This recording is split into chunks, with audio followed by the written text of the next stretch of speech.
بسم اللہ الرحمن الرحیم۔ حجر ابن عدی وہ تاریخی نام ہے جس نے امام علی علیہ السلام اور اہل بیت سے محبت و وفا کا عملی مثال دے کر اپنی شخصیت کو تا قیامت زندہ و جاوید کر لیا۔ حضرت علی سے عقیدت و محبت کرنے والے گروہ نبی صلی اللہ علیہ وسلم کی حیات مبارکہ سے ہی موجود تھی، لیکن جب بنو امیہ حکومت پر قابض ہوئے، آل محمد کے عاشقوں کے لیے یہ زمانہ مزید آزمائش بھری بن گئی۔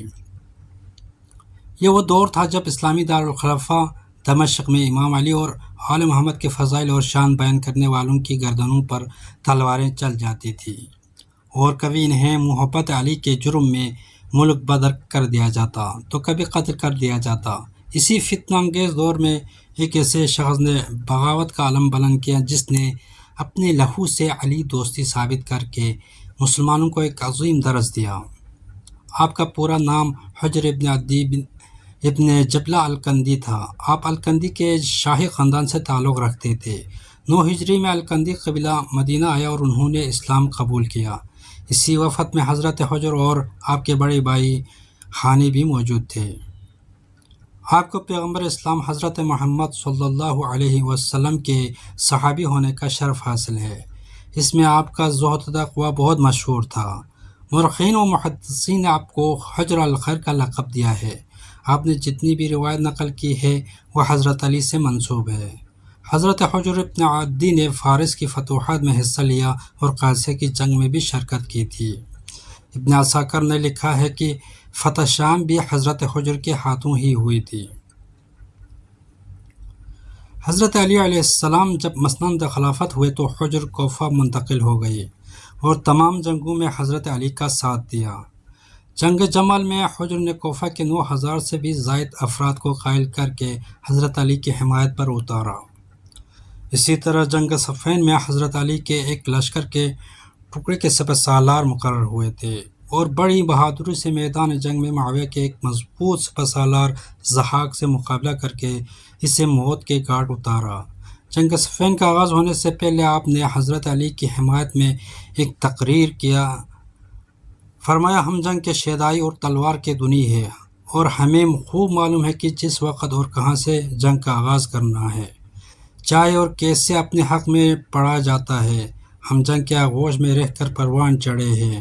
ہمارے تمام نیک ساتھی آپ کے اختیار میں ہیں۔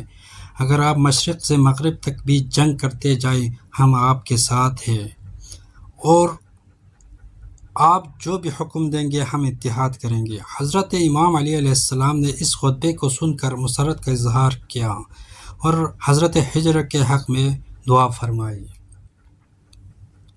جب کوفے میں معاویہ نے زیاد کو گورنر مقرر کیا تو اس نے کھلے عام حضرت علی علیہ السلام کو گالیاں دینے اور منبر پر لعنت کروانے کا سلسلہ شروع کروایا۔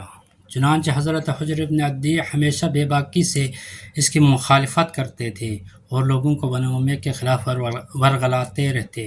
ایک روز جب زیاد امام علی علیہ السلام کی شان میں گستاخی کر رہا تھا تو حجر اور ان کے ساتھیوں نے ان پر حملہ کیا اور آپ کے ساتھیوں نے اس پر پتھراؤ کیا۔ نتیجے میں آپ اور آپ کے 11 ساتھیوں کو گرفتار کر کے مقدمہ چلایا کہ وہ ابو تراب کو لعنت کرنے کے معاملے میں اکثریت کی مخالفت کرتے اور خلیفہ کے نافرمان ہیں۔ جب حجر اور ان کے ساتھیوں کو شام میں معاویہ کے پاس بھیجا، دمشق سے 12 میل کے فاصلے پر غزران نامی مقام پر پہنچے تو معاویہ نے اپنی چالاکی سے حضرت حجر کو خریدنے کی کوشش کی لیکن ناکام۔ پھر انہیں موت کا خوف دے کر ڈرانے کی ناکام کوشش بھی کی۔ ان کے سامنے قبر کھود کر ڈرایا، لیکن علی کے نوکر نے ایسی مثال قائم کر دی کہ قاتل کو بتائے، پہلے میرے سامنے میرے بیٹے کو قتل کر دو اور مجھے آخر میں شہید کرو۔ لوگوں نے وجہ پوچھنے پر بتایا، میں اپنے بیٹے کی زندگی بنانا چاہتا ہوں۔ اس سے پتہ چلتا ہے علی کے عشق میں مرنے کو زندگی کہتے ہیں۔